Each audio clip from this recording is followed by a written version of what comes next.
Madam President, I thank my friend and my colleague, the Senator from Texas, for his remarks, and I speak briefly just to respond to a couple of points that have come up today. First of all, it's important for us to remember that although the rules of our body might allow for a conference committee to meet in public, and although that may have happened in the past from time to time, it's not the norm.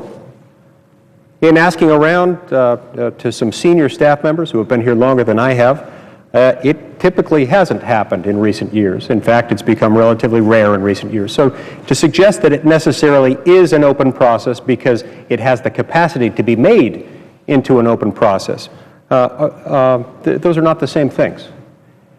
And typically, we can legitimately expect for this to be a backroom, closed-door process. Now, that's not the end of the world. We, of course, need conference committees. They do valuable, important work. We're not disputing that.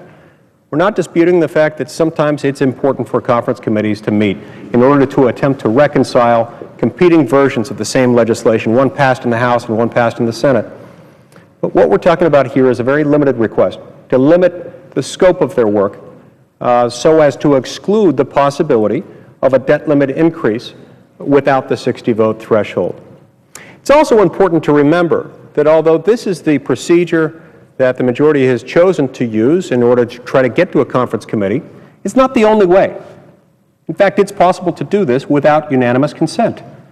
It's possible to do this without, in other words, all of us being willing to do it, all of us by withholding our objection as effectively voting to do that.